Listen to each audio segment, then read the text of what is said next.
Chapter 1. Stratford Childhood.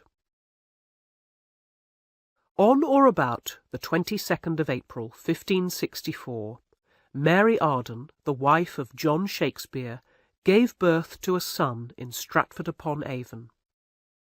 She had lost 2 baby girls before that. Now, all through the hot summer, she was afraid of losing her 3rd child because there was a plague in Stratford. Her husband was a member of the town council, so they could not leave the town. By the end of the year, 300 of the population of 1,500 were dead. But fortunately for Mary and for us, her baby William did not die. He grew up and became the greatest writer in the English language.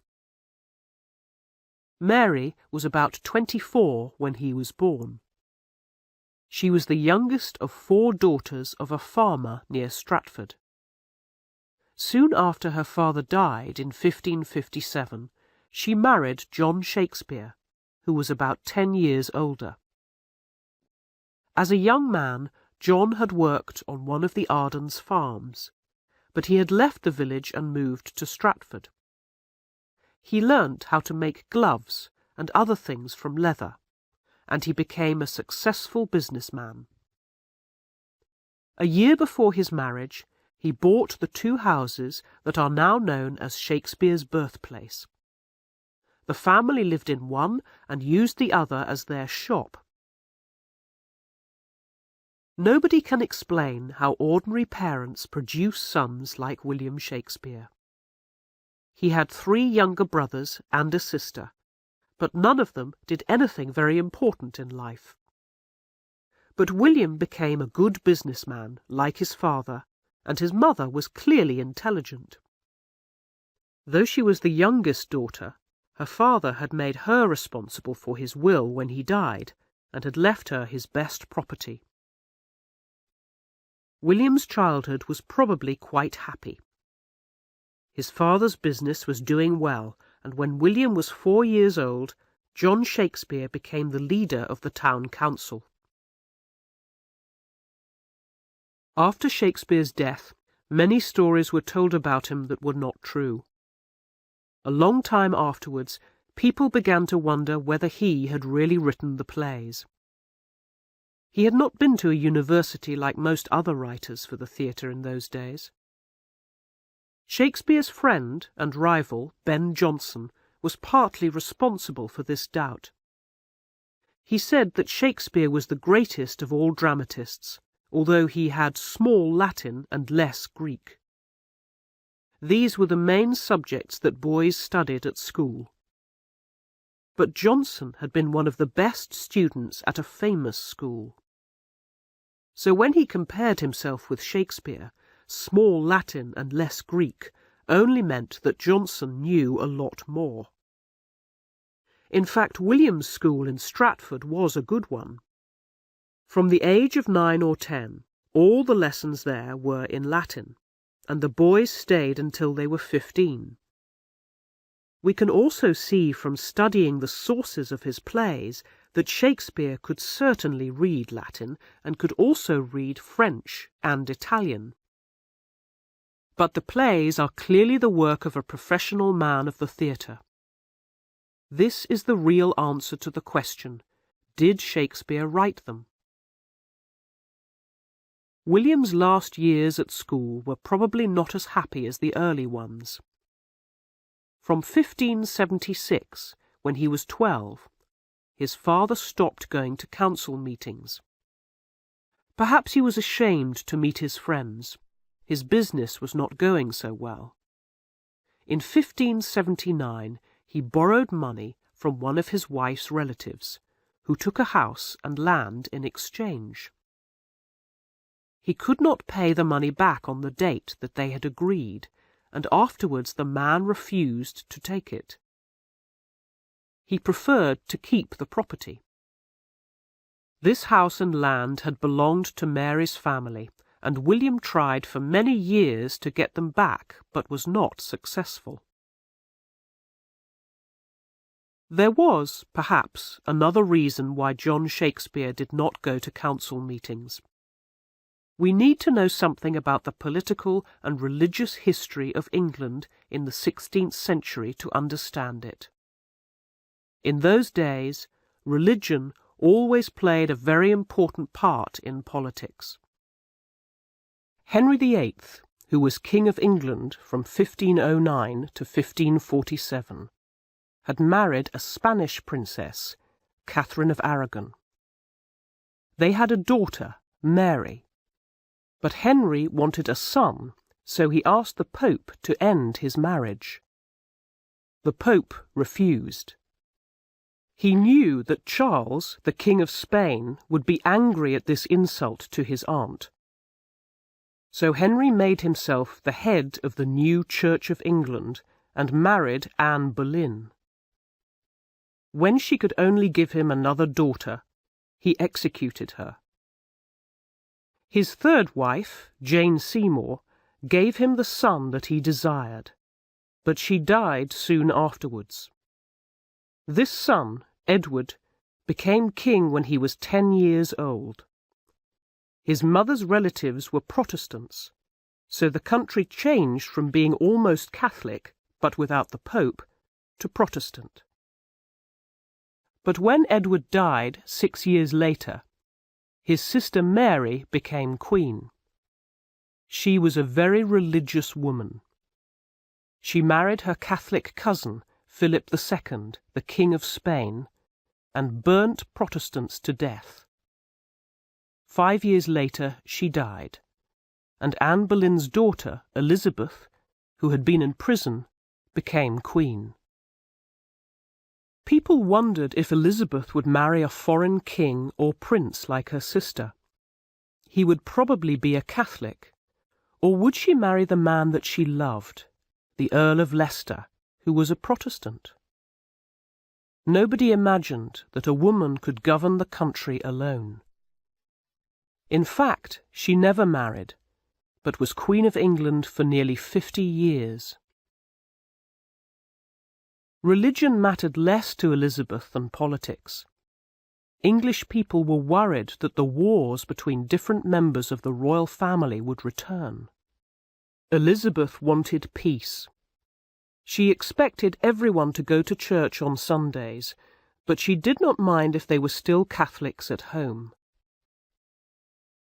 By 1579, when William Shakespeare left school, things had changed.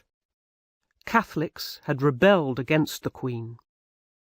They aimed to make her cousin, Mary, Queen of Scots, queen.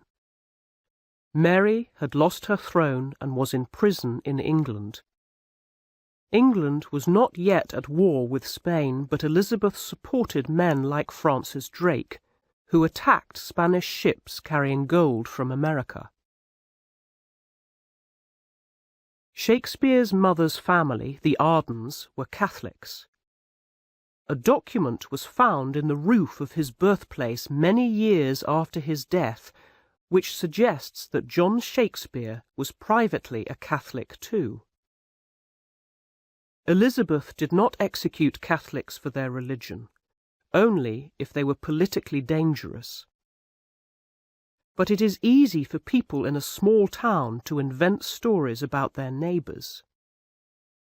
Perhaps John Shakespeare stayed away from council meetings because he was afraid that someone would ask him about his religion. But he was a popular man. His friends kept him on the council for 10 years after he stopped going to the meetings. It is unlikely that William thought of being an actor, or of writing plays at this time. The theatre was not a profession for gentlemen. Actors were either employed by lords and rich men to entertain them and their guests, or they travelled around the country performing plays if the council allowed it. Most councils refused permission. Actors did not earn their living just by acting either. They were expected to dance and sing, to tell jokes and perform tricks. There was a great tradition of acting in England, but the actors were not professionals. In big cities, groups still performed religious plays on Corpus Christi Day every summer. Shakespeare saw them when he was young because Coventry, near Stratford, was the last city where they were performed. But Protestants did not celebrate Corpus Christi, and the government thought that the plays kept the old religion alive. They did not punish anyone for performing them. They just asked for the playbooks to check that there was nothing in them against Protestant beliefs, and forgot to give them back. Later, the books were usually destroyed. At that time, the professional theatre was only just beginning, and there were very few plays for actors to perform. The first real theatre in London opened in 1576. The owner and builder was James Burbage. Years later, his son Richard played the hero in all of Shakespeare's greatest successes. Chapter 2. A Wife and Children. We do not hear of Shakespeare again until 1582, when he married Anne Hathaway. But there is an interesting story about him that may explain what he did after leaving school. John Aubrey, writing about 100 years later, did not agree with Ben Jonson's report that Shakespeare had small Latin. He says that Shakespeare understood Latin well, because he had been a teacher in the country when he was young. This story may be true because it was told by William Beeston, the son of one of the actors in Shakespeare's theatre company. Shakespeare was not a professional teacher, but young men sometimes worked privately in rich men's houses, teaching their families or servants. There is a tradition in a family called Horton in Lancashire that Shakespeare worked for them for 2 years. The Hortons were Catholics and rich enough to have their own group of actors. When Alexander Horton died in 1581, he left the actors' clothes and musical instruments to his brother. He asked him to employ 2 men who had lived with him, or to help them find work, and one of those men was called William Shakespeare. It is unusual to speak of a servant living with a family, and so it seems that these 2 men had special jobs. Shakeshaft and Shakespeare mean the same thing, and in those days people often confused names or copied them down wrongly. We cannot prove that Shakespeare taught in the Horton house, or that he had his first experience of theatre there.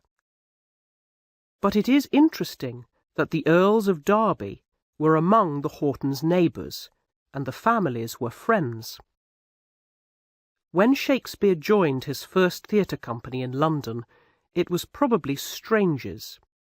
The company's patron was Lord Ferdinando Strange, the Earl of Derby's son. We do not know whether Shakespeare went to Lancashire or stayed at home to help his father with his business. But in the summer of 1582 he was certainly in Stratford. Then, if not before, he began to walk across the fields to the village of Shottery to see Anne Hathaway. Shakespeare was only 18, and Anne was 26 or 27. So some writers imagine that she tricked him into marrying her. But Shakespeare's sonnets, about 150 short poems, published in 1609, are our only guide to his private thoughts and feelings. They tell a different story. Shakespeare and other Elizabethan poets were fond of using words with 2 meanings, or words that sounded similar. In one of the sonnets, he suggests Anne's surname with the words "hate away."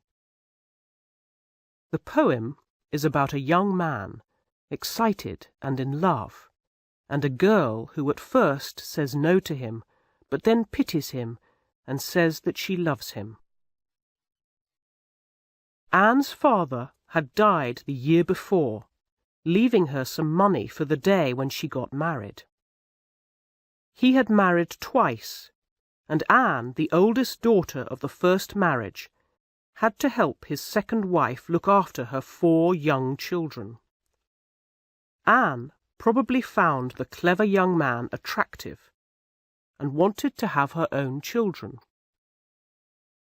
She had known Shakespeare since he was a boy. Many years before, John Shakespeare had helped her father when Mr. Hathaway could not pay his bills. William Shakespeare at this time was probably a young man in search of romantic experience. In November, when Anne was expecting a baby, the couple were given special permission to get married the next day. Shakespeare was under the age of 21, so he also needed his father's permission. Perhaps Shakespeare's parents did not agree to the marriage until they were sure of Anne's condition. Towards the end of May 1583, Anne gave birth to a daughter, Susanna. There is reason to believe that Susanna was the person that Shakespeare loved most and the member of his family who was most like him. For the next 2 years at least, the young couple lived with Shakespeare's parents. At the end of January 1585, they had twins, a boy and a girl. They called them Hamlet and Judith, after their friends, Hamlet Sadler the baker and his wife. Most Elizabethan wives had children almost every year, so it is a little surprising that Shakespeare and Anne had only 3. It is true that he was not often at home after he moved to London, though he probably returned to Stratford once a year. It is also possible that Anne could not have more children after she had twins. In those days it was more difficult and dangerous to give birth than it is now. During this time, we suppose that Shakespeare helped his father. It was useful for a businessman to have a son who could read and write. But it is unlikely that Shakespeare wanted to spend the rest of his life in Stratford making gloves. We do not know when or why he left the town. He probably went to London a year or 2 after the twins were born. Perhaps he carried with him a letter to Lord Strange's company of actors from friends in Lancashire. Long after his death, Nicholas Rowe, who wrote the first life of Shakespeare, said that he had to leave Stratford. It was a punishment for hunting in a park that belonged to Sir Thomas Lucy.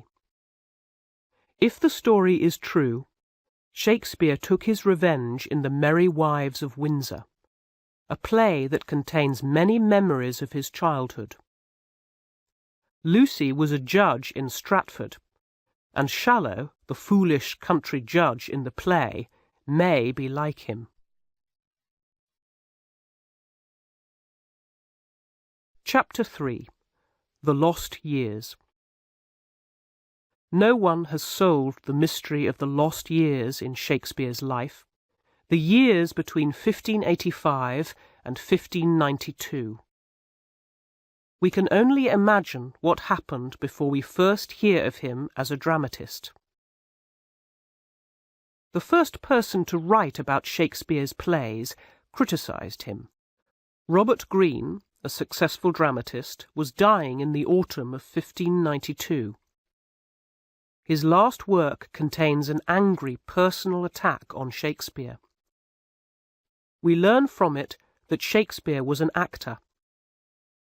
He had also certainly written 3 plays, and probably as many as 7 or 8. He had therefore worked in the theatre for a number of years and had started writing plays not long after he joined a theatre company. Green attacks Shakespeare for two reasons. At that time, plays were usually written by men like himself who had been to a university. Green wants to warn other dramatists of the danger to their profession if actors like Shakespeare are allowed to write plays. His more serious complaint is that Shakespeare has copied their work. He compares him to a bird that copies the sounds made by other birds. It is unlikely that Green really believed that Shakespeare copied other writers' speeches. He was angry because he realized that Shakespeare had borrowed their ideas and used those ideas to write better plays. By 1592, Shakespeare was already very successful and had succeeded with different kinds of play. Plays about English history, comedies, and a tragedy. Green complains that this young man thinks that he can do everything in the theatre. We can understand Green's attitude better if we compare the theatre in London in Shakespeare's time to Hollywood in the 1930s. The situation was similar in many ways. The actors were the stars. Everyone in London knew the name of Edward Alleyn, the most famous actor at that time. But the dramatists were like the people who wrote the 1930s films. Their names did not appear outside the theatre, and the manager of the company often made them write in small teams to produce plays faster. Films in Hollywood were written in this way when the cinema was the main form of popular entertainment. When the writers sold their work to a theatre company, they lost control over it. Plays were not usually published because that allowed rival companies to perform them. The company only published them if it needed money or if someone had produced a bad copy of one. Only half of Shakespeare's 37 plays were printed in his lifetime. It seems surprising that the world's greatest dramatist did not take more care of his work. To understand that, we must again make a comparison with Hollywood. Until the 1950s, the films of great directors like John Ford or Howard Hawks were not accepted as art. In the same way, during the 25 years of Shakespeare's life in the theatre, plays were not literature. Shakespeare probably accepted the general opinion. He published his poems, which, in his opinion, proved his ability as a writer. His first plays show that he was still learning. Christopher Marlowe, who was the same age as Shakespeare, but had started earlier, was a greater poet at this time, and his plays had made Edward Alleyn a star. Thomas Kyd had written the most exciting play of the 1580s, The Spanish Tragedy. People today think that Shakespeare stood alone, far above the other dramatists of his time. But many of them wrote excellent plays that are still performed. Shakespeare's greatest strength was his willingness to try new ideas. He remembered the Latin comedies of Plautus and Terence, and the tragedies of Seneca that he had studied at school and copied them. He studied the plays of his rivals and the changing fashions among the audience. When he was the most successful dramatist in London, he used the subjects of old plays that he had seen or acted in and produced something much better. Even his own tragedies and comedies are different from each other. Most dramatists repeat their successes. Shakespeare only seemed to write the same kind of play if he was not satisfied at first. Then he continued until he got it right. The early plays are therefore very different from each other, as Shakespeare tried one form after another. He wrote 3 plays about the wars in England in the 15th century, and another play about English history. There was a Roman tragedy that is so violent that many people would like to believe he did not write it. And he wrote 3 comedies. A romantic comedy, a comedy taken from Plautus, and one that uses familiar scenes from Stratford. The most interesting are the last 2, the Comedy of Errors and the Taming of the Shrew. The first is the story of a man and his servant. They were lost when they were babies and arrive in a town where each one has a twin brother with the same name. It is one of the funniest plays that Shakespeare wrote. He makes clever use of all the possibilities for confusion. Antipholus of Syracuse, the recently arrived brother, cannot understand why a strange woman, Adriana, his brother's wife, is angry with him. When he falls in love with her sister, Luciana, he is surprised that she is shocked and upset. The Taming of the Shrew is often criticized today. It seems to be about a man who marries a bad-tempered girl and is cruel to her until she is willing to obey him. The play is one of a number that modern audiences are unwilling to accept. We should not be surprised that Shakespeare did not always have the same view of life as we have, since he died nearly 400 years ago. But the real problem is often that the modern director does not understand the play and introduces his own ideas. Shakespeare did not usually give the Elizabethan audience just what they expected either. There were hundreds of stories about bad-tempered women in Europe, but The Taming of the Shrew is not typical of them. It tries to show that in a good marriage the 2 people are partners and work together as a team. The wife does not always have to obey her husband, as most of the audience believed.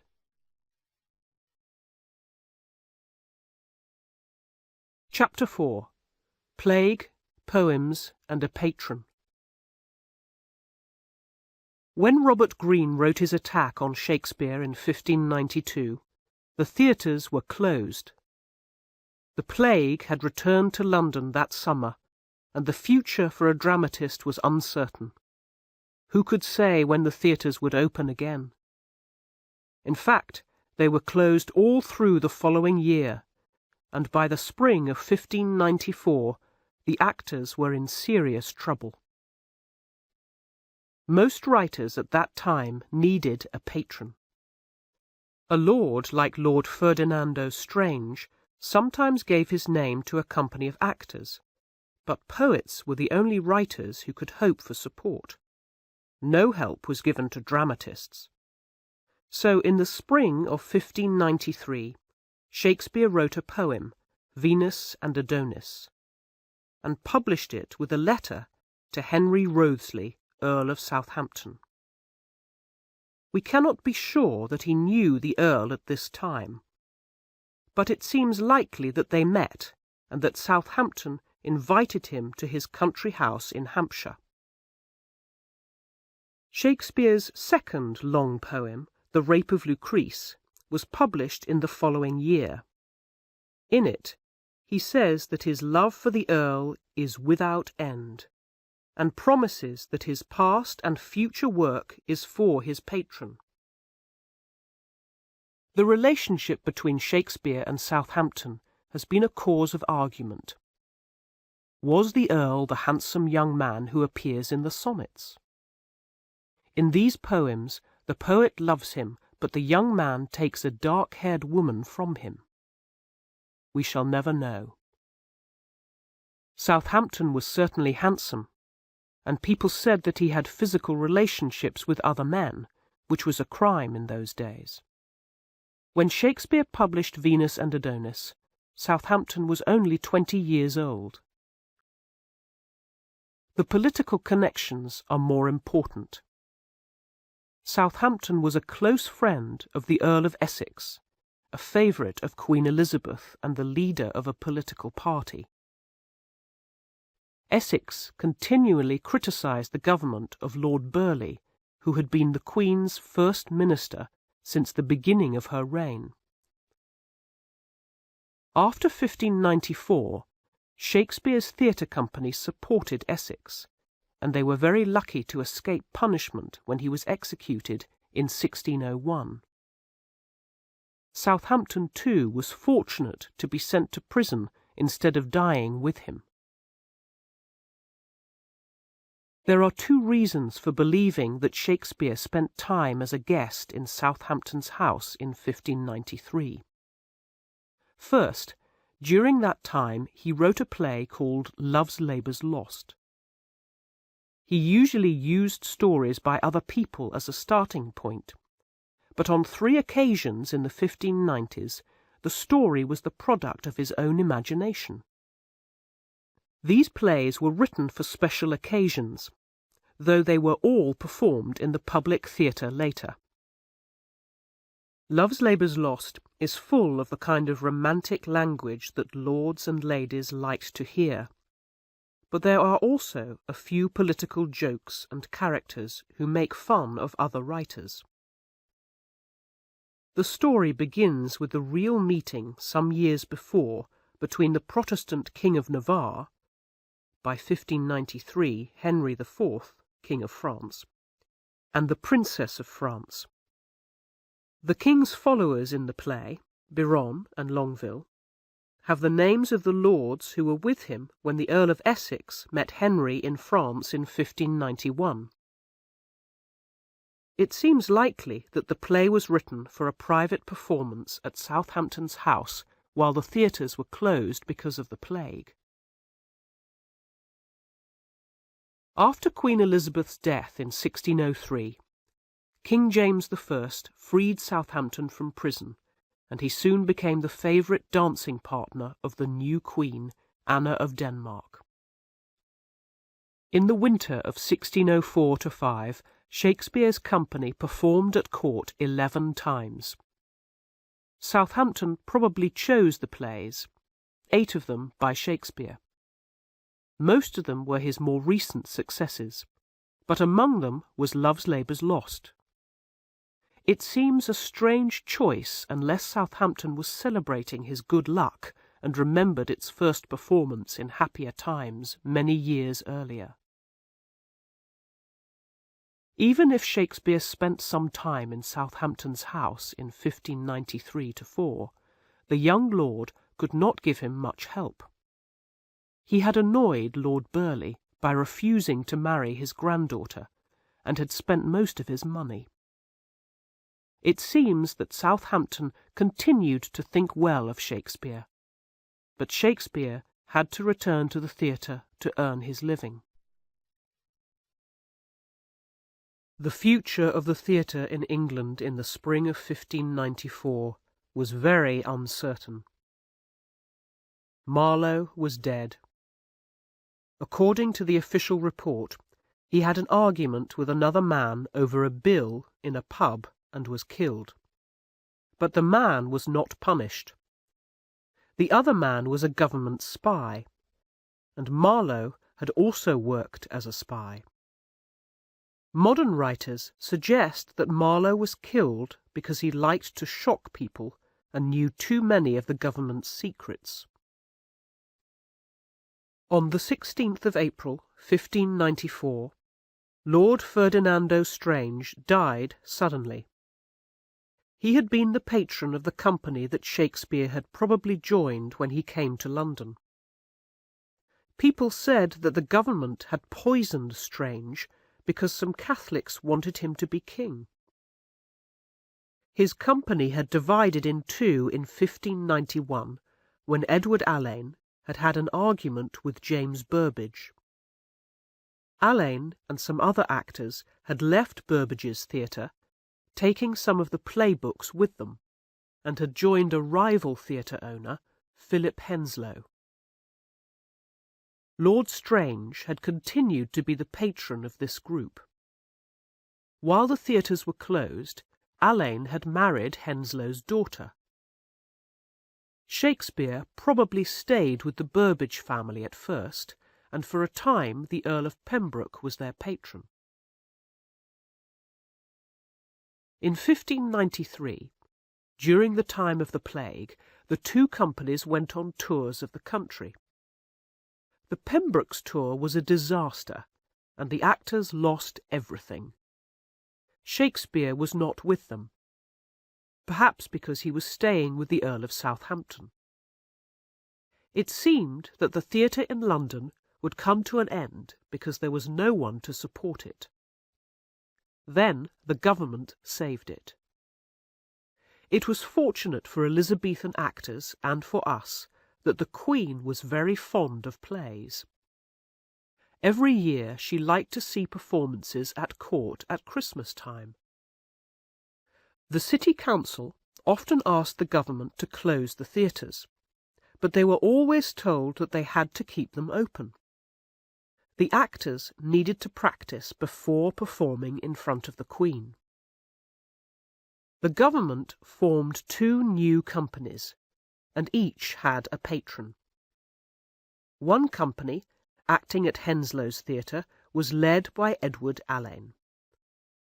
Shakespeare returned to the other company at Burbage's theatre. The leading actor there was Burbage's son, Richard, and its patron was Lord Hunsdon. Lord Hunsdon was the Queen's cousin, and an important man at court. He was an old man, but was a good friend to the actors. Shakespeare chose wisely when he joined Burbage.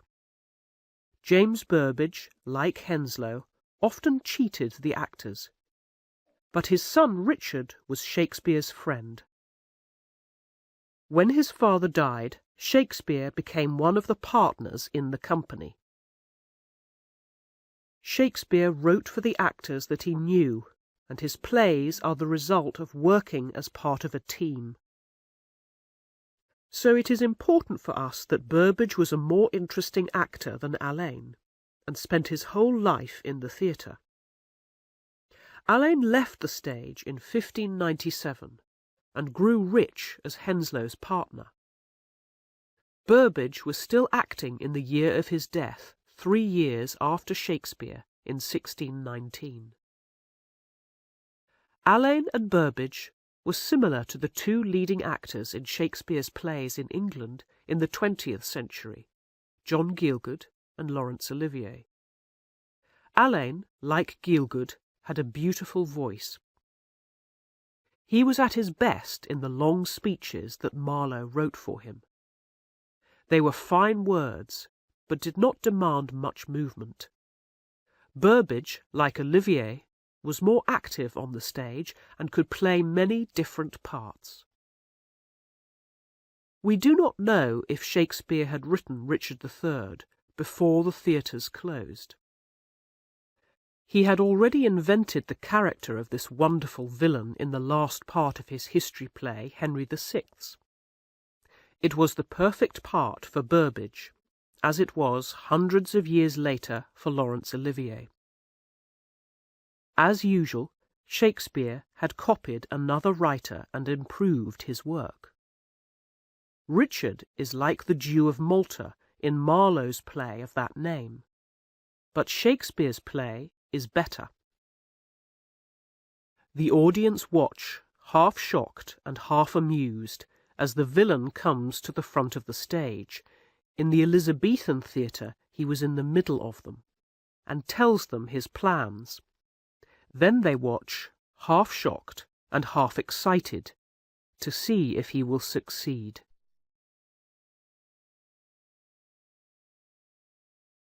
Chapter 5. Great Success and a Personal Tragedy. In the next 4 years, Between 1594 and 1598, Shakespeare wrote 8 plays and became the leading dramatist of his time. The first 3, Richard II, Romeo and Juliet, and A Midsummer Night's Dream, show that the years of writing poems were still very much in his mind. 2 are tragedies, and the third is a comedy specially written for the wedding of Lord Hunsdon's granddaughter in 1596. But all 3 are still loved above all for the beauty of the language. While Laurence Olivier's best part was Richard III, John Gielgud's was Richard II. Even in these plays we can see how Shakespeare's skill in the theatre was growing. In Romeo and Juliet, the scenes between the lovers are full of beautiful speeches. But Shakespeare also included the practical words of the nurse, who came straight from his Stratford childhood, and the rather different ways of speaking of Mercutio and Capulet, Juliet's father. He was beginning to give each character a personal voice. A Midsummer Night's Dream is perhaps the loveliest play that Shakespeare wrote. Shakespeare invented 3 stories and put them together cleverly as the perfect entertainment for a wedding. One is about young lovers, as usual unwilling to obey their parents' wishes. Another is about the fairy king and queen, who use their magic power to confuse the lovers. The third is about a group of actors who are going to perform a play for the wedding of Theseus, the Duke of Athens, and Hippolyta. Professional actors enjoy making fun of ordinary people trying to act. A Midsummer Night's Dream contains a number of jokes about Shakespeare and his friends. The actors in the play perform a tragedy about 2 young lovers, like Shakespeare's last play, Romeo and Juliet, but their performance is full of comic mistakes. The leading actor, Bottom, is like many stars in the theatre. He wants to play all the parts himself. In A Midsummer Night's Dream, though, for the first time, Shakespeare suggests that he was beginning to think of plays as art. His character, Theseus, says that poets are like mad people. They imagine things that are not real. But Hippolyta answers that the audience have seen a dream which has the power to stay in the mind afterwards. We can recognize that something is true more easily in art than in real life. At one time, it was thought that Shakespeare planned to write a group of 4 plays about English history in the early 15th century. But the plays are very different from each other, so it seems that he wrote them one by one. Richard II is the tragedy of a man with little political ability who becomes king. His cousin, Bolingbroke, rebelled against him and became king in his place as Henry IV. Soon afterwards, Richard was murdered in prison, and Henry's supporters in the north, the Percy family, rebelled against him. In 1596, Shakespeare had a good reason for writing a play on this subject. The Percy family were Catholics, and many years earlier the company's patron, Lord Hunsdon, had fought against them and beaten them when they had rebelled against his cousin, the Queen. When they watched Richard II, the audience were sure to think of the Queen and her cousin.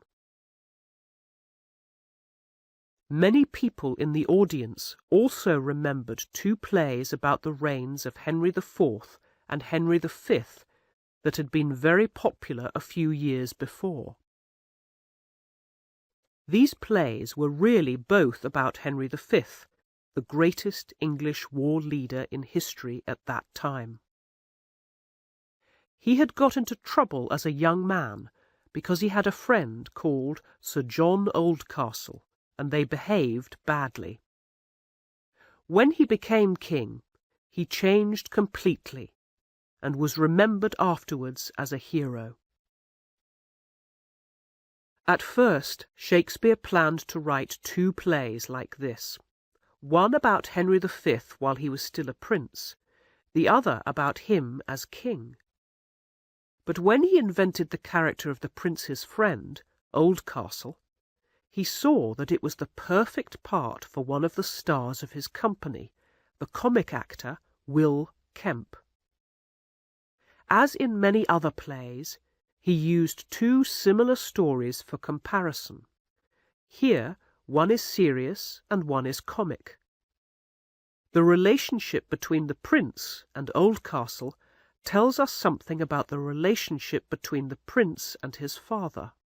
But because the 2 stories are both very interesting, Shakespeare realized that he had too much to say for one play, so he divided the first play, called Henry IV, in 2. This was not the end of the matter. Henry IV Part 1 was acted with great success, but soon afterwards Lord Hunsdon died, and Lord Cobham took his place at the royal court. Lord Cobham belonged to the Oldcastle family.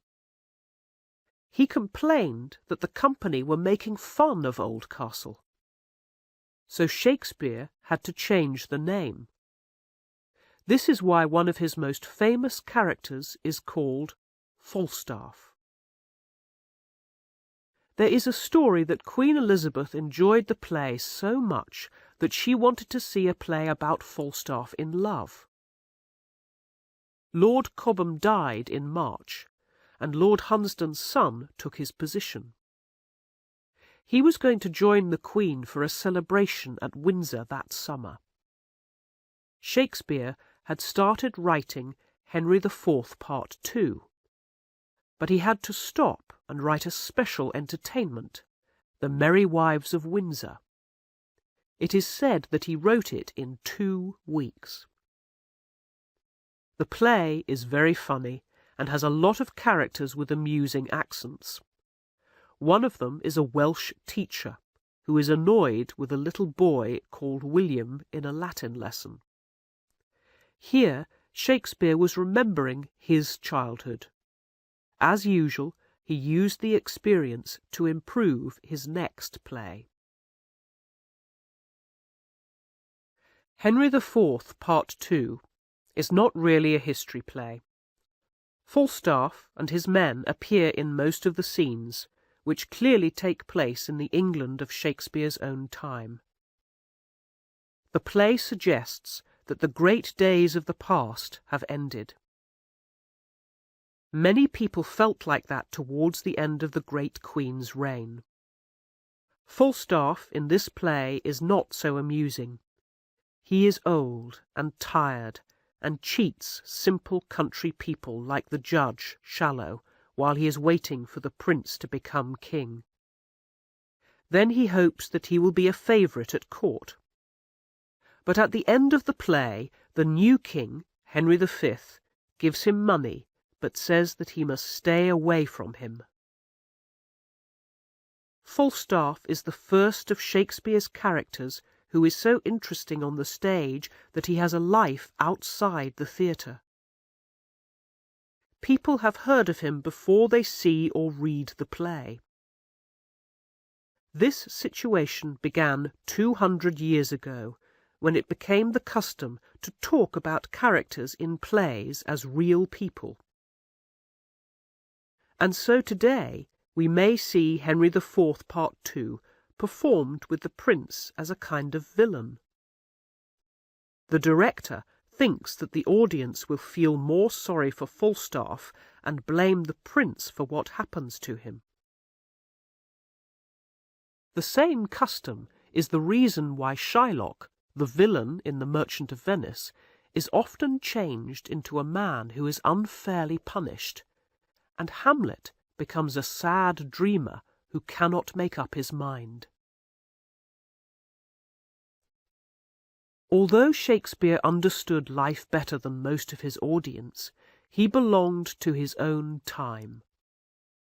We cannot always expect him to think in the same way as we do.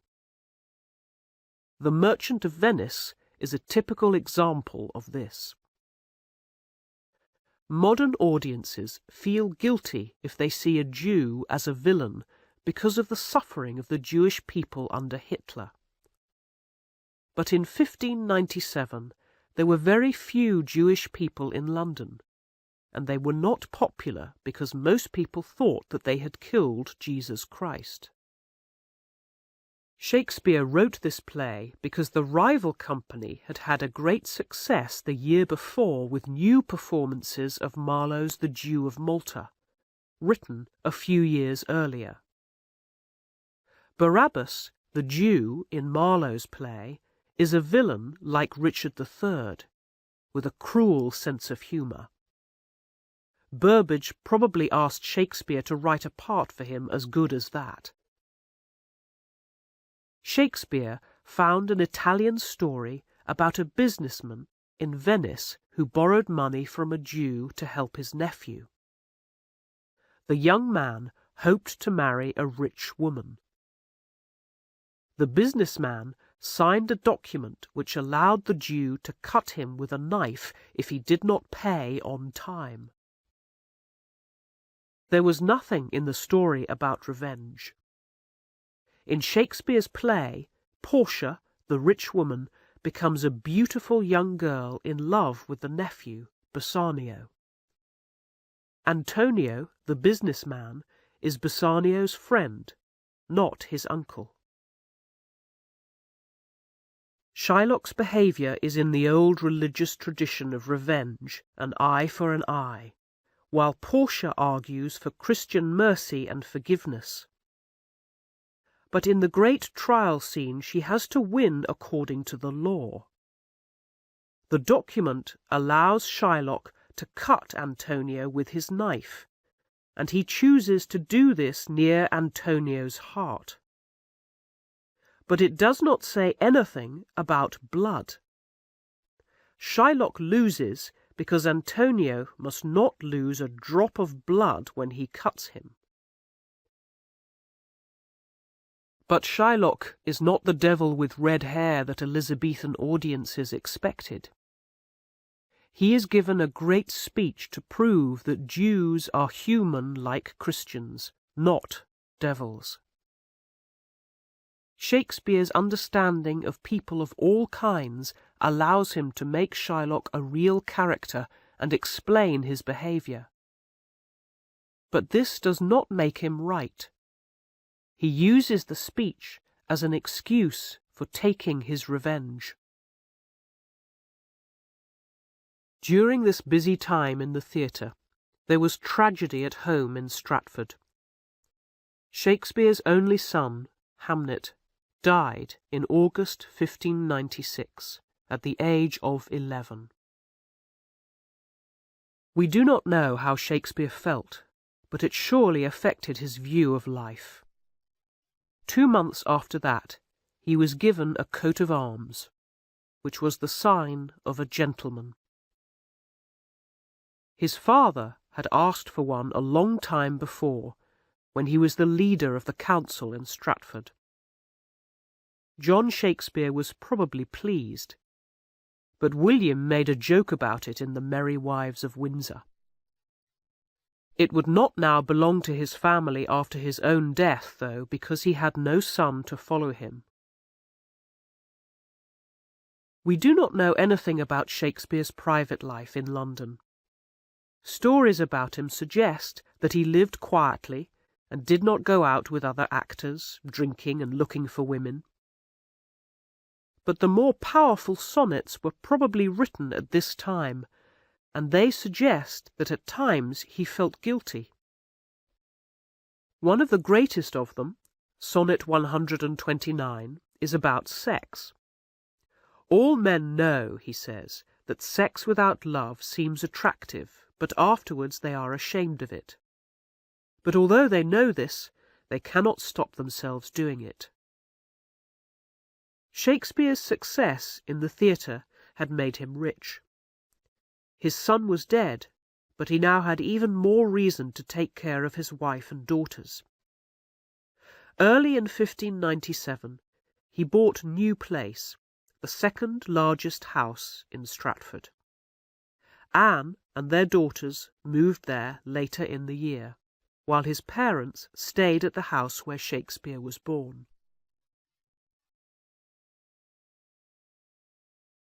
Chapter 6. The Globe Theatre. During 1598, Shakespeare wrote another comedy that is still popular today, Much Ado About Nothing. As usual, he used two stories for a comparison. He took one couple, Claudio and Hero, from an Italian story. They have traditional ideas of love and arranged marriage. He invented the other couple, Beatrice and Benedick. They learn that real love is the product of what he calls in one of his sonnets, the marriage of true minds. The character of the comic town policeman, Dogberry, comes from his Stratford childhood. Everything seemed to be going well for the company. James Burbage was dead, and the company now belonged to his sons, Richard and Cuthbert. But in the cold winter of 1598, they had problems. The theatre stood inside the City of London, and the owner of the land refused to let them continue there. They had to perform a number of times at court at Christmas time, and for a month or two they acted in another, smaller building. Then the brothers reached a brave decision. Between their performances at court, they took the whole wooden theatre in pieces across the river to some land outside the city. In the spring, they built a new theatre and called it the Globe. The Burbages needed money, and so they invited the 5 leading members of the company to join them. From this time, Shakespeare was a partner in the theatre. For the new theatre, Shakespeare wrote 3 plays.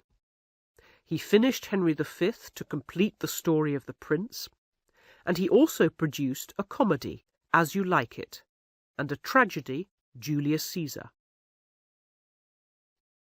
Laurence Olivier made a great film of Henry V at the end of the Second World War.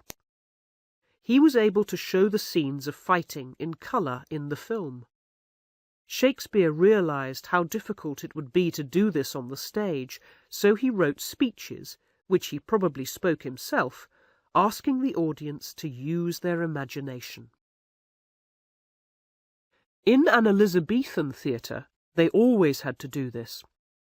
The theatre was outdoors, and some of the audience stood around the stage in the open air. People could pay more money for seats at the sides. If they wanted to be seen, not to see the play, they could pay to sit on the stage itself. There were only 2 entrances, both at the back of the stage, but there was a special door in the floor where characters like ghosts and devils could suddenly appear. But although the actors had some simple pieces of furniture, the audience had to imagine where the scene was taking place. The dramatist also had to remember that the actors would not always perform in a theatre. They often performed at court. If there was plague in the city and they had to go on tour, they had to act in any building that they could find. Unlike most other dramatists, Shakespeare acted in the plays himself. This was a great advantage. While he was writing, he imagined where the actors would be. His plays are full of lines that tell the audience what is happening and show the actors what to do. The main story of his beautiful comedy, As You Like It, comes from a popular book by Thomas Lodge. Early in the play, the heroine, Rosalind, and her cousin, Celia, go to the forest to look for Rosalind's father. Perhaps the actors put up 2 or 3 trees on the stage, but the audience knew that the girls had arrived when Rosalind said, "Well, this is the forest of Arden." In the same way, Shakespeare told the audience when characters were coming on the stage or going off. He gave them a picture of the scene and told them the time. Plays at the Globe were acted in the afternoon, but the first scene of Hamlet begins at midnight and ends as Horatio describes the sun coming up over a hill in the east. Although it may seem that the audience had to use their imagination all the time, Elizabethan theatres had one great advantage when compared with most theatres today. The stage area was much bigger, and the actors could stand in the middle of the audience. It was easier for a character like Richard III or Hamlet to make the audience believe that the other actors on the stage could not hear him. He was much nearer to the audience than to them. In the second scene of Hamlet, at least 10 actors came onto the stage. They placed thrones for the king and queen, and stood near them while Claudius made a long political speech. Everyone was dressed in bright colours to celebrate the wedding of Claudius and Gertrude, except Hamlet, who was dressed in black. He stood at the front of the stage, as far from the king and queen as possible, and told the audience what he thought of them. The Globe immediately became the most popular theatre in London. In September 1599, a Swiss visitor, Thomas Platter, saw a performance of Julius Caesar there. His diary gives us an idea of what an Elizabethan performance was like. Even after a tragedy, the actors danced. I saw the tragedy of Julius Caesar with at least 15 characters very well acted. At the end, they danced according to their custom. Chapter 7. Hamlet, the Last Comedy and a Lucky Escape. Hamlet is probably Shakespeare's greatest play. It is certainly the most famous. But today's Hamlets are usually very different from each other and from the one that Shakespeare wrote about in 1600. Goethe began this fashion 200 years ago. He said that Hamlet was a gentle young man, unable to obey his father's command that he must revenge his murder. After that, it was easy to imagine that he was a man who could not make up his mind.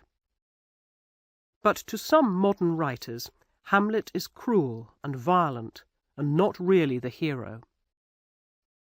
Others have suggested that Hamlet's relationship with his mother is the most important point in the play. It is also often difficult today to know whether the actor thinks that Hamlet is really mad or is only pretending to be. Shakespeare had seen a play about Hamlet when he first came to London, probably written by Thomas Kyd. We only know that Kyd's play had a ghost who called for revenge. But there was probably a scene like the one where the actors act the murder of Hamlet's father, proving that Claudius is guilty. Kyd had a scene like this in the Spanish tragedy. Shakespeare had also read the story in a translation from the French and had studied a medical book. He had to show the difference between someone who really goes mad, like Ophelia, and someone like Hamlet who has suffered a shock but at times pretends to be mad to trick his enemies. Here are a few short answers to the problems that modern directors have with Hamlet. Officially, Protestants, like Hamlet's friend Horatio, did not believe in ghosts for religious reasons. So when the ghost first appears, Horatio is sure that it is the devil. Hamlet thinks that it may be the devil, so he has to wait until he can prove that the king is guilty before taking his revenge. He sees his opportunity halfway through the play when he asks the actors to perform a play with a scene like his father's murder. But even then, only he and Horatio understand why the king is shocked. If they have not read the story, the audience do not know if the ghost is the devil either, until just before that scene. After that, Hamlet acts immediately, but by mistake kills the minister, Polonius, Ophelia's father, instead of the king. He does not have another opportunity until the end of the play. Polonius's death is the cause of the tragedy. Ophelia goes mad, and her brother Laertes, when he returns from France, is in the same situation as Hamlet. The king blames Hamlet, and Laertes wants revenge. He is more typical of an Elizabethan gentleman than Hamlet. He does not stop to find out if the king's story is true. He says that he will cut Hamlet's throat in the church. The Elizabethan audience shared Hamlet's view of his mother's marriage to his uncle. For them, this was the same as a man marrying his sister. So when the king, pretending that he is Hamlet's friend, calls him my cousin, relative, and my son, Hamlet turns away from him. He tells the audience that the king is closer than a relative but less than natural. Elizabethan audiences were never in doubt about Hamlet's madness. Shakespeare used different forms of language for his speeches. These showed clearly when he was shocked by his father's death and his mother's marriage, and when he was pretending. Most audiences admire Hamlet, but it is true that he changes during the play. We admire the Hamlet that we see at the end. Then he speaks calmly to Horatio, saying that the opportunity to revenge his father will come in time, and he will be ready. We should also recognize that the tradition in revenge plays is similar to the tradition in a Western film. The villain had to be the cause of his own death. In the same way, the bad man in a Western always reaches for his gun first, before the hero shoots him. If the hero shot first, we would not like it. Shakespeare gives us his idea of Hamlet in the words of Ophelia. When she thinks that he is mad, she speaks of him as he was before the play began, and as he is again at the end. He is the perfect Elizabethan prince, a man who knows how to behave in society, who reads books to increase his knowledge of the world, and who will fight bravely when this is necessary. At this time, Shakespeare also wrote Twelfth Night, his last romantic comedy. It is a fine play, with wonderfully funny scenes and beautiful romantic speeches. But there is a kind of sadness about it that lasts even after the happy ending. Orsino, the hero, is in love with the idea of love, but Viola, the heroine, is really in love. She acts as Orsino's servant for most of the play, dressed as a boy. In the end, we feel that he does not really deserve her. At the end of Twelfth Night, Feste, one of the main comic characters in the play, sings a song.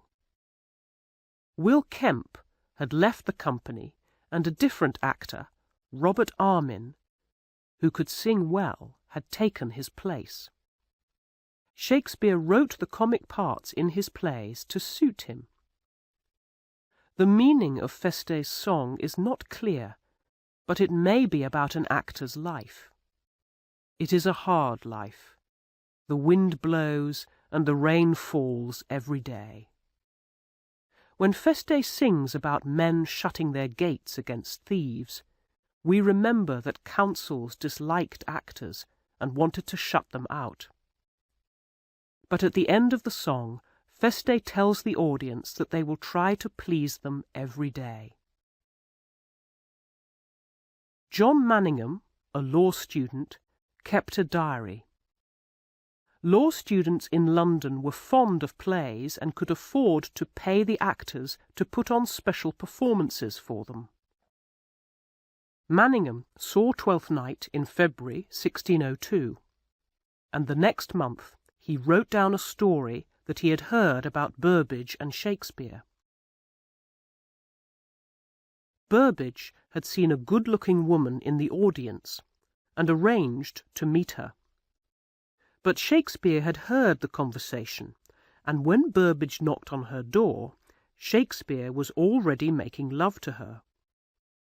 Her servant gave Burbage a message from Shakespeare, saying, "William the first King of England, came before Richard III, Burbage's most famous part." The story is almost certainly not true. It is the kind of joke that students invent about famous people. But it shows that by this time they thought of Burbage and Shakespeare as stars. Although Shakespeare did not act the hero or the villain in his plays, people knew that he was one of the main reasons for his company's success. Students at Cambridge University had written a comedy about actors a year or two before this, and in that play the characters were Burbage, Kemp, and Shakespeare. Between writing Hamlet and Twelfth Night, Shakespeare had had a lucky escape.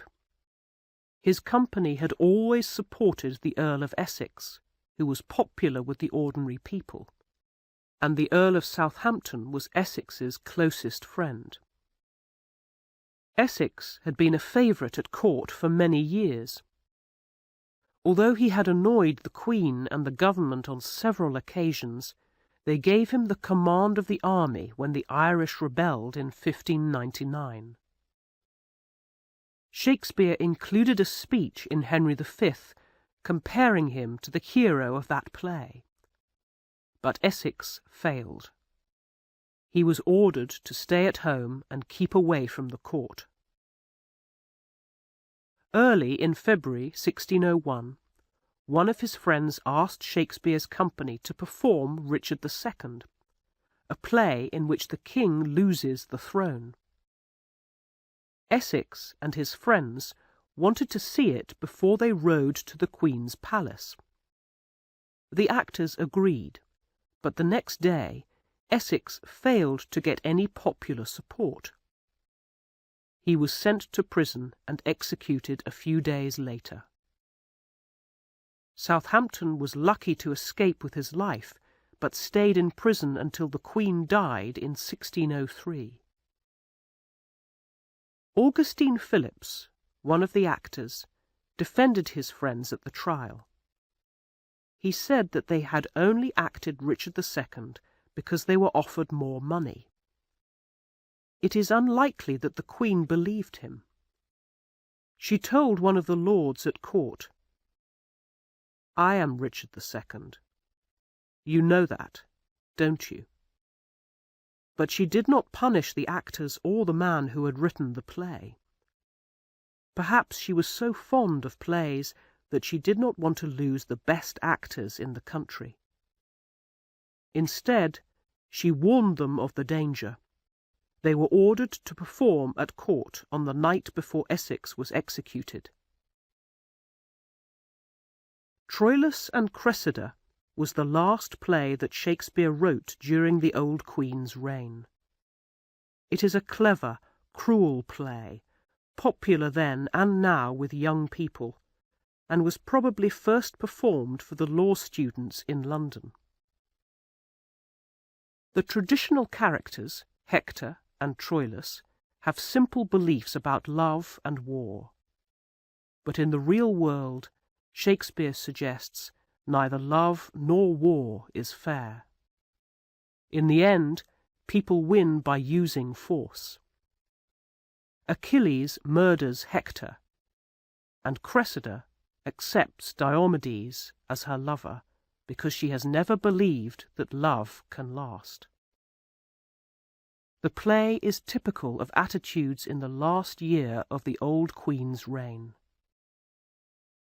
People looked back at the past sadly and were not confident about the future. Towards the end of 1601, John Shakespeare died. He had lived long enough to see his son become the most successful man in Stratford. He left his 2 houses to William. Joan, William's sister, lived in one with her husband, and a man and his wife rented the other as a pub. Chapter 8. Towards Tragedy. In February 1603, Queen Elizabeth died. Her nearest relative, James, King of Scotland, became King of England too. Shakespeare's company had reason to be pleased. The Earl of Southampton came out of prison and soon became a favourite of the new King and Queen. James decided to take personal control of the theatre companies. Only 2 were allowed to operate. Shakespeare's company became the King's Men. The other company was called the Queen's. Shakespeare probably gave up acting at about this time. He had never played the main parts. According to later stories about him, he had a fine voice and usually took serious parts, kings, dukes, or old men. In Hamlet, for example, he played the ghost. There was a practical reason for this. Shakespeare was the director of his own plays, and the most difficult scenes are usually at the end when almost all the characters are on the stage. He needed to be off the stage to organize the other actors, so he usually played the part of a man who was dead or had disappeared before the end.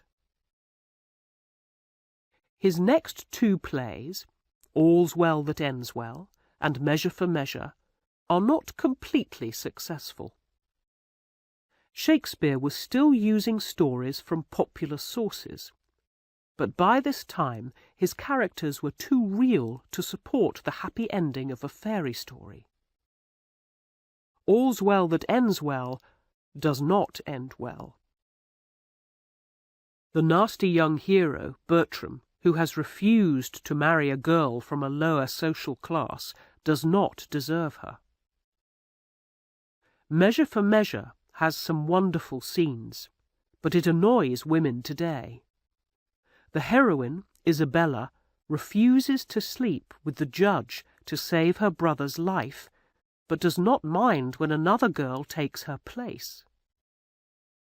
We cannot accept this kind of solution to a problem if the characters seem real. But there was one advantage for Shakespeare in using this story by an Italian writer, Cinthio. In the same book, he found the story for his next play, Othello. Shakespeare wrote 3 tragedies between 1604 and 1606, Othello, King Lear, and Macbeth.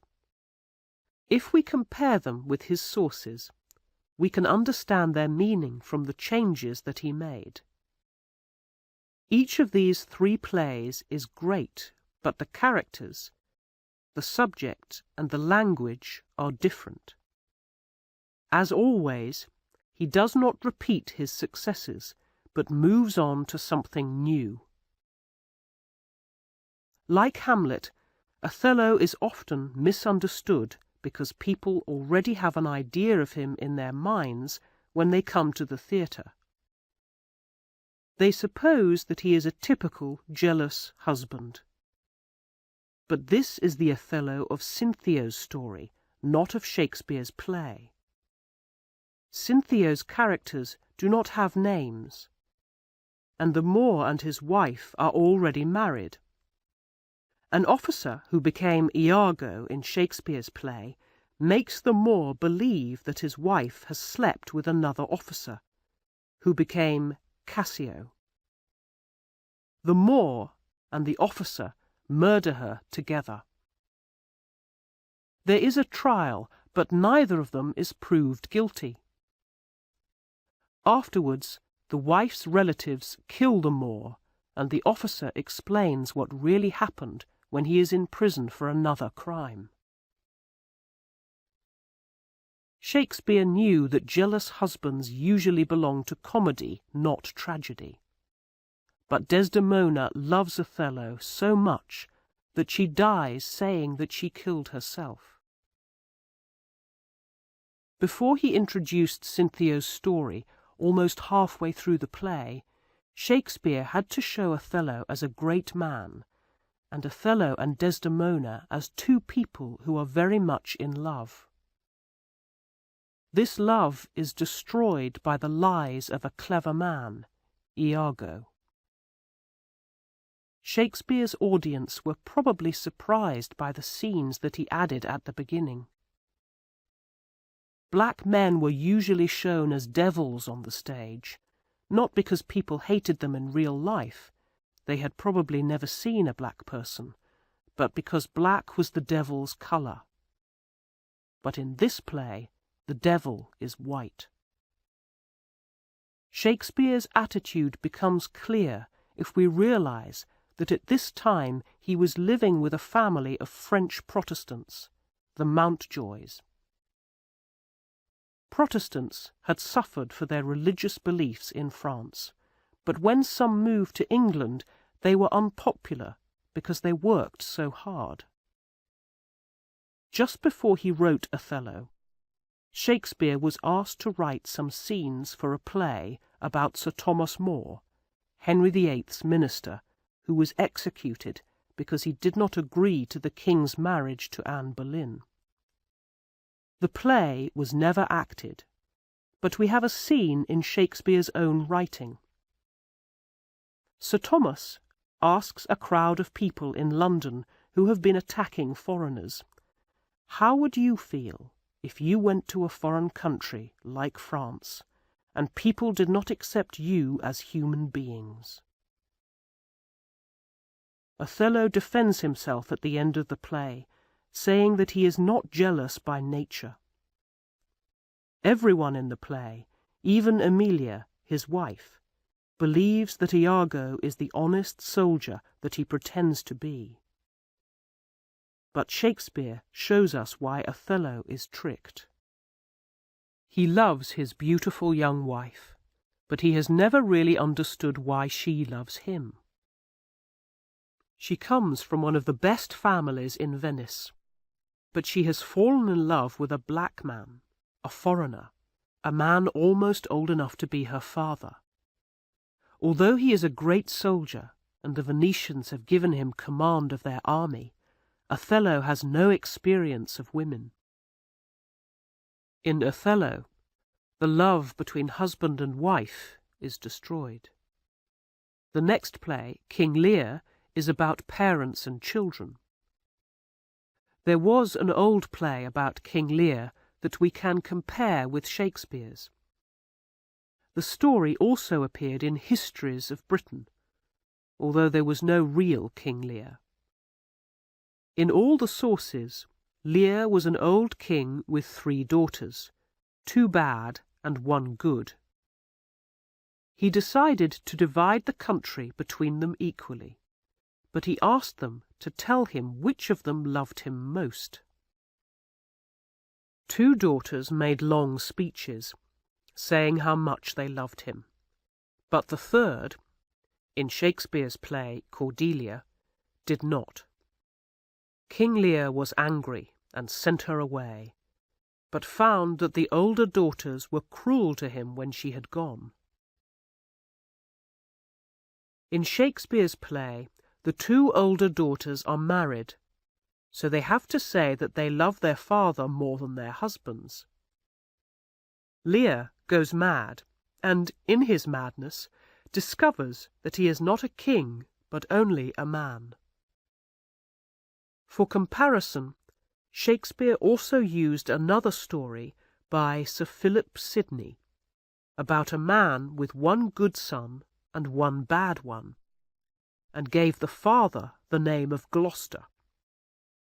Finally, in all the sources, there is a happy ending. Gloucester dies happily in the arms of his good son. This is the kind of ending that we can expect in stories. But the ending of Lear's story shows us a world where there is no God to save us from suffering. In this world, we can only believe in human love. And this is not enough to save us from dying, or even worse, to save the lives of the people that we love. Lear comes onto the stage at the end of the play, carrying the dead body of Cordelia in his arms.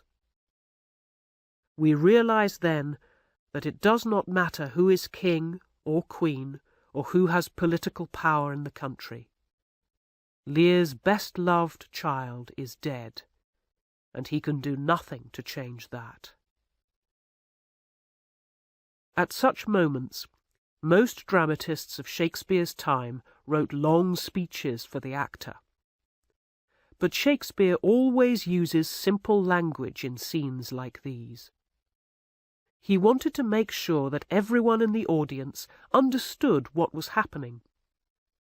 And so King Lear, before he dies of a broken heart, says that he will never see his daughter again. Never, never, never, never, never. Perhaps in this play, Shakespeare showed how he felt about the death of his only son. The patron of Shakespeare's company was now a Scottish king, and so Macbeth, the 3rd great tragedy, was probably written to please him. The story is taken from a history of Scotland, and James I believed that he belonged to the family of one of the characters, Banquo. When Shakespeare began to write about a hero who becomes a villain, he was probably thinking of the lucky escape that James had had on the 5th of November, 1605. Some Catholics tried to kill him with an explosion under the Houses of Parliament. The Earl of Southampton and the brothers of 2 of Shakespeare's friends were there. The date is still celebrated in Britain every year as Guy Fawkes Day. When Shakespeare began writing plays, characters alone on the stage spoke to the audience mainly to tell them what was going to happen. But by the time he wrote Macbeth, he could show the hero's mind working. Before and after Macbeth murders the king, we hear him thinking about his actions. In this way, we can see how he realizes that one crime leads to another. He never feels guilty about anything that he has done, but we are unable to look away from the stage because of the power and beauty of the language. Shakespeare's speeches, in his greatest plays, suit the character who is speaking and come naturally from what is happening on the stage. In plays like Macbeth, we remember the lines because of the pictures that Shakespeare paints in our minds. Halfway through the play, Macbeth decides to kill the wife and children of his enemy Macduff. Why not? He asks himself. He imagines that he is halfway across a river of blood. It is so deep that he would feel as tired if he went back as if he crossed over to the other side. He does not feel guilty. By now, another crime is just something that makes him tired, not something that he is sorry for. Macbeth and the later tragedies show that Shakespeare, like other Elizabethan dramatists, thought that tragedy simply meant the fall of a great man. The man did not need to be good. Most audiences admire Hamlet and feel sorry for Othello and King Lear, but Macbeth is a villain. Shakespeare's opinion of him and of all political leaders like him is clear from the words that he puts into Macbeth's own mouth at the end. Macbeth realizes that after all his crimes, he has none of the things that people look forward to when they grow old: love, friends, the knowledge that people admire them. The people around him only obey him because they are afraid. Chapter 9. Romans, Greeks, and a Wedding. Shakespeare returned to Roman history for the subjects of his next 3 plays. Julius Caesar had been successful a few years earlier, so the company probably thought that it would be a good idea to continue the story. Shakespeare's source for that play had been the Greek historian Plutarch, who wrote in the 2nd century. There was a very good translation of his work in English which Shakespeare used. So towards the end of 1606, or early in 1607, he wrote the first of these plays, Antony and Cleopatra.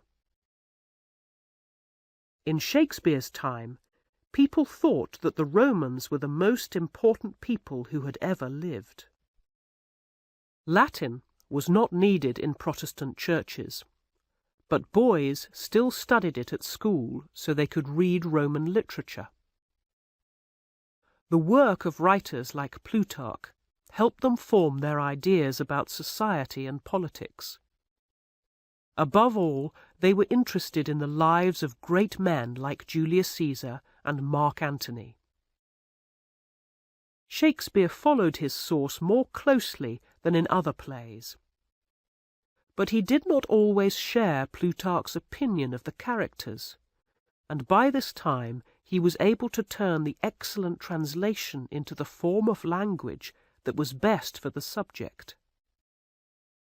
For this reason, the language of Antony and Cleopatra, a play about 2 of the most famous lovers in the history of the world, is perhaps the finest and most romantic that he ever wrote.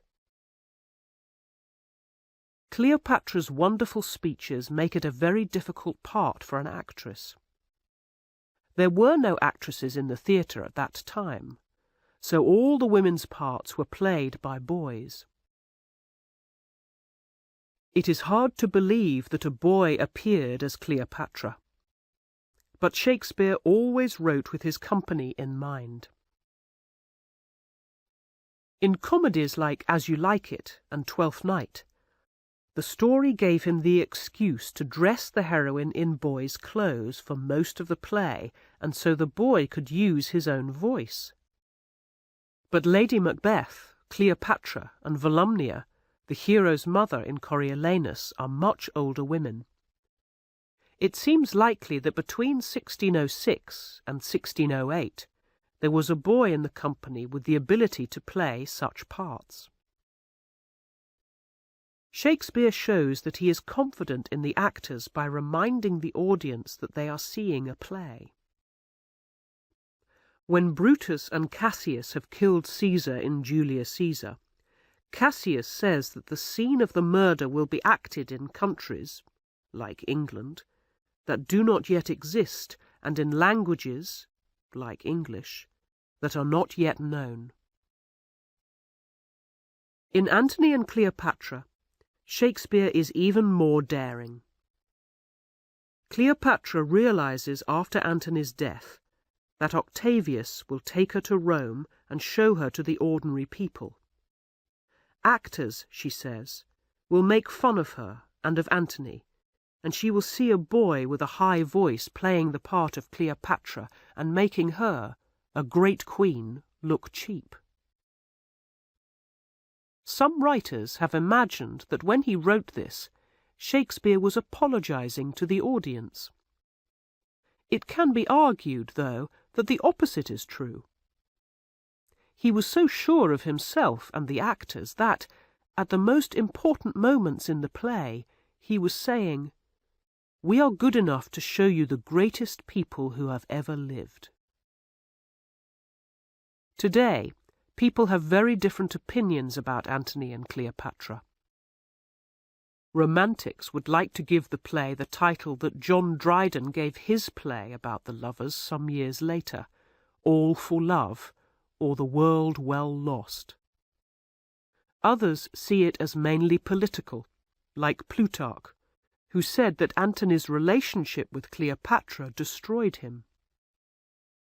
This second group cannot understand why Shakespeare allows Cleopatra to compare Antony to Octavius, his rival for power in Rome, at the end of the play, and to say that Octavius's success means nothing.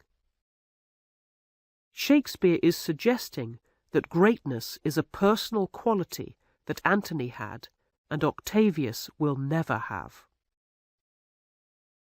Shakespeare does not take sides in the argument. He knew from his own experience that in politics the cool head of a man like Octavius will always beat the warm, generous heart of a man like Antony. He had seen this happen when Lord Burleigh's son, Cecil, was too clever for the more popular Earl of Essex. The play is really about being a star. For Shakespeare and his audience, stars were not, as they are today, actors, pop singers and footballers.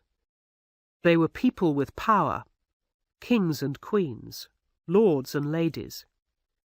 It is interesting that when Antony believes that Cleopatra is dead and decides to kill himself, he imagines that the two of them will meet again after death. He is not looking forward to making love forever. It is important for him that the other great lovers in history will recognize them as the greatest of all. In the same way, Cleopatra kills herself at the end of the play because this proves that she is a queen. She will not let any ordinary person have the opportunity to destroy her. We do not feel sorry for Antony and Cleopatra at the end of the play as we do when young lovers like Romeo and Juliet die. We can only admire them because the truly great are beyond pity. After this, Shakespeare probably worked on another story from Plutarch, Timon of Athens. The play seems unfinished, and there is no report of a performance in his lifetime. In the story of Timon, the Greek general Alcibiades appears. In the war between Athens and Sparta, Alcibiades was driven out of Athens and in revenge led a Spartan army against it. But when Shakespeare decided to write a play about a man like that, he chose a similar story about a Roman, Coriolanus, instead. Coriolanus is Shakespeare's most political play. In it he compares the attitudes of different social classes, and so most readers today understand it according to their own political beliefs. This is a mistake because society has changed so much since Shakespeare's time, and had already changed when he wrote the play in comparison with the Rome of his source. When Rome was still a small city-state, fighting against its neighbours, it needed a special group of professional soldiers in time of war. They were similar to the men in films about Japanese history like The Seven Samurai. In the play, Coriolanus is the bravest of them. At the end of a war, men like these were often chosen to govern the city in peacetime. Coriolanus is proud and has no political skill. The ordinary people's leaders attack him. They do not need him now, and he is not willing to tell lies to get their votes. In his opinion, only people from his own class who have fought for the city should have the right to vote. None of the characters in Coriolanus is admirable. Shakespeare gives the people a better reason for disliking Coriolanus than Plutarch did, but shows that they are easily tricked. In all his plays, ordinary people are generally kind and sensible, but when they form a crowd, they stop thinking and become violent. In some ways, Coriolanus himself is like Antony and Timon. They are all men who do not obey the customs of their society, and in the end are destroyed for this reason.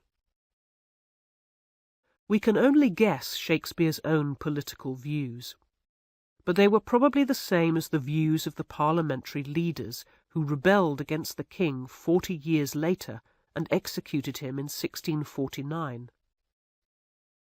Unlike the king, they believed that the people should have the right to choose their leaders.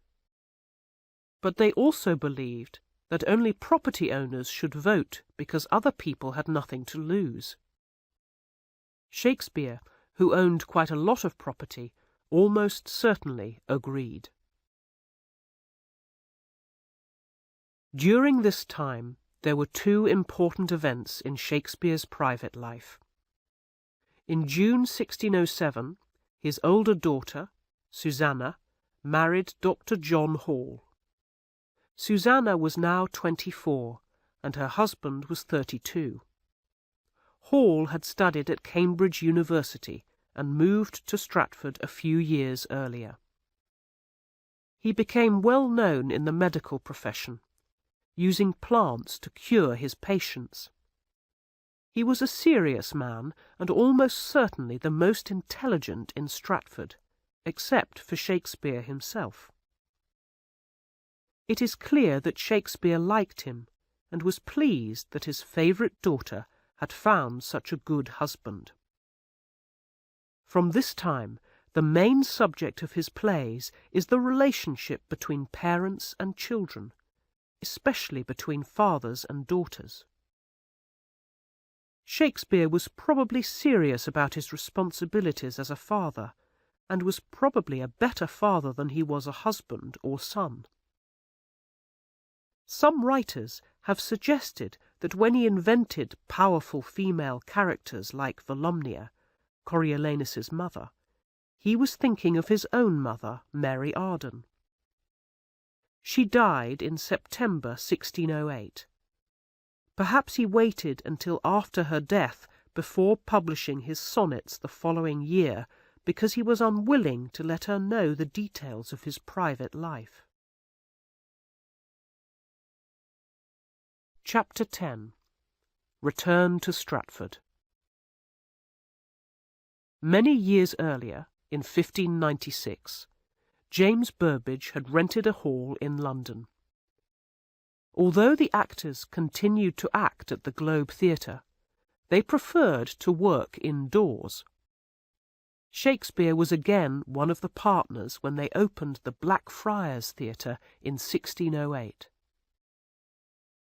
The other great advantage of a second theatre for the company was that in future they could act in London in winter as well as in summer. Until then, they had only acted at court at Christmas time or in special performances for the law students. At this time, a new kind of play was coming into fashion. The rival company to Shakespeare's had performed an old play called Mucidorus with great success in 1607. 2 years later, two young dramatists, Francis Beaumont and John Fletcher, wrote Philaster, a play that Fletcher described as mixing tragedy and comedy. These plays were taken from popular stories, like Shakespeare's romantic comedies, but the stories were more serious at first. They began like a tragedy, but had a happy ending. Shakespeare, as always, noticed changes in fashion.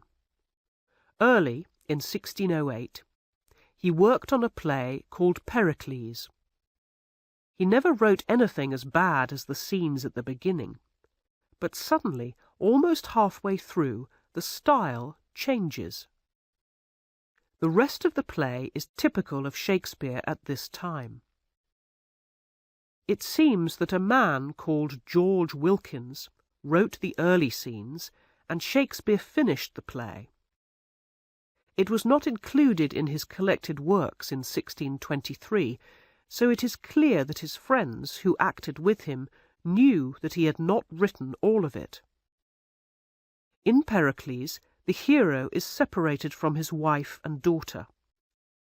He believes that they are dead, but meets them again. Their meeting is one of Shakespeare's finest scenes. But the play is difficult because the first half is so different from the second. Shakespeare's next play of this type, Cymbeline, is also rather confused. He was probably not completely satisfied with it, and as usual when he had not succeeded, he returned to the same subject. In the third play, The Winter's Tale, written in 1610, he manages to solve the problem of a play that begins like a tragedy but has a happy ending. The title of this play means a fairy story, the kind of story that people tell in winter to pass the time. The play is about forgiveness for the past, and there are a number of things in it that seem to be connected with Shakespeare's own life. The source is an old story by Robert Greene, the man who had attacked Shakespeare when he first succeeded as a dramatist. Greene's story ends sadly, but Shakespeare changed the ending to write the kind of play that Beaumont and Fletcher had described. Leontes, the king of Sicily, has always been friendly with the king of Bohemia, Polixenes. Leontes is Shakespeare's idea of a jealous man. Othello only becomes jealous when Iago tricks him. But Leontes imagines a relationship between his wife, Hermione, and Polixenes for no reason. After Polixenes has been staying at his court for some time, Leontes suddenly decides that Hermione's unborn child is Polixenes's, not his.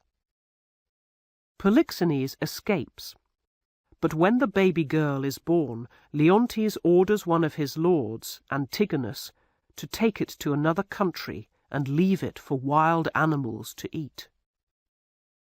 He puts Hermione on trial, acting as the judge himself, and says that she is guilty. He has sent 2 men to ask the god Apollo for advice, but he does not wait for them to return. When they do, they bring the message that Hermione is innocent. At this point, another messenger comes in to say that the young prince, Mamillius, has died, afraid of what will happen to his mother.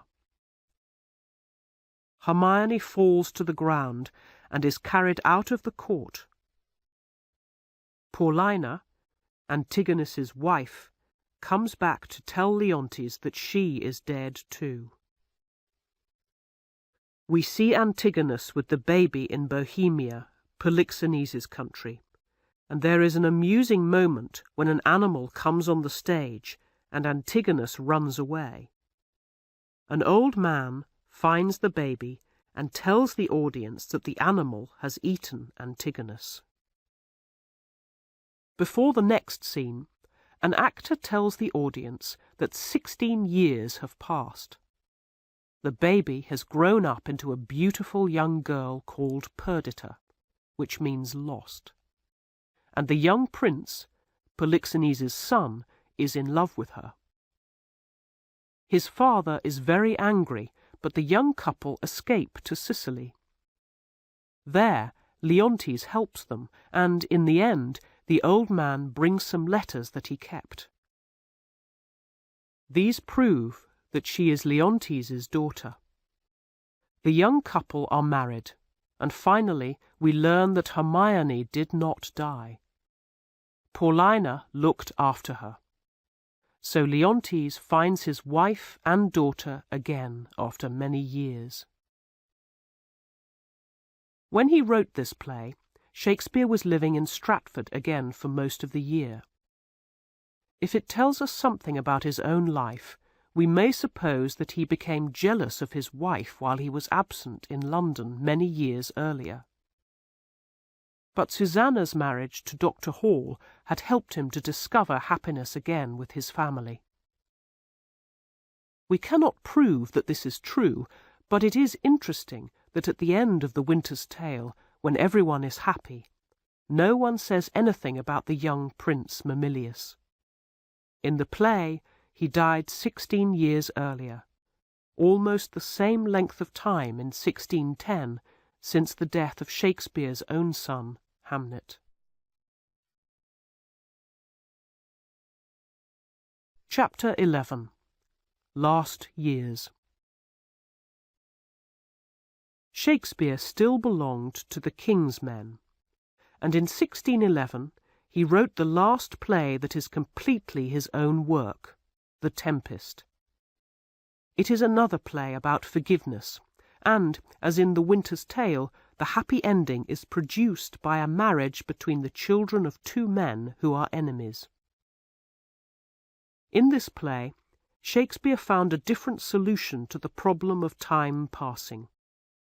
Instead of having a break of 16 years in the middle of the play, Prospero, the main character, explains to his daughter Miranda how they arrived on the island where they live.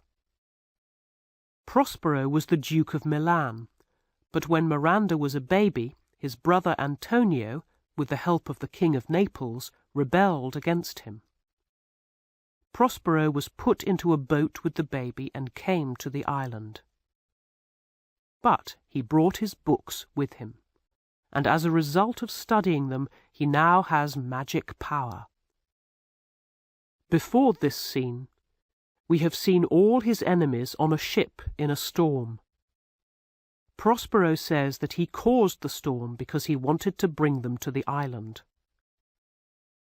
The play is complicated for many people today for two reasons. First, Prospero has a servant, Caliban, who is half-human and lived on the island before he arrived. Prospero was kind to him until he attacked Miranda. Second, Shakespeare invented this story himself, but included details from a report of a voyage to America by a man called Strachey. At that time, the English were trying to build a town in Virginia. Some modern directors see Prospero as the villain, not the hero, connecting Caliban with Native Americans. But Shakespeare's island, as the character's names suggest, is in the Mediterranean, not far from Italy, and the subject of the play is forgiveness. Many writers have imagined that Prospero is Shakespeare himself. Towards the end of the play, he makes a speech forgiving his enemies and promising not to use magic again. This was the last play that Shakespeare wrote by himself. He had used the magic of words for many years, but perhaps he had now decided, like Prospero, to return to his family. There, his strength, as Prospero says, would be his own. This may be partly true, but Shakespeare took Prospero's speech about magic from a speech made by Medea in his favourite Latin poem, Ovid's Metamorphoses.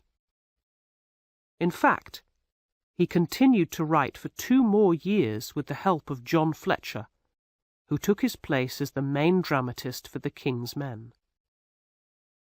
Only one of these plays, Henry VIII, appears in his collected works.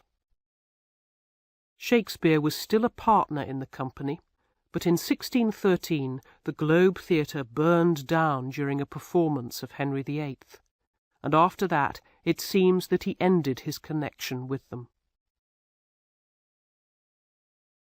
Shakespeare lived quietly in Stratford until 1616, but in March of that year he became ill. He died a month later, on the 23rd of April, just after his 52nd birthday. There has been a lot of discussion about his will, especially because he only left his wife the second best bed. It seems that he first made his will in January 1616, but did not sign it at that time, and changed it when he realized that he was dying. In that time he had a very worrying experience. His second daughter, Judith, who was then 31, married a man called Thomas Quinney on the 10th of February. Shakespeare's family had known the Quinney family for many years. But a month later another woman, Margaret Wheeler, died giving birth to a child, and Quinney was named as the father. When he signed his will on the 25th of March, Shakespeare clearly thought about this. He left almost everything to his older daughter Susanna. She and her husband, Dr. Hall, were given responsibility for the will. He was probably afraid that his wife's relatives, the Hathaway family, would come to her for money, and Judith's husband, Quinney, was clearly not a good man. He did not leave the second best bed to Anne as an insult to his wife, but as a memory of their marriage. It was the bed that they slept in. They kept the best bed for guests.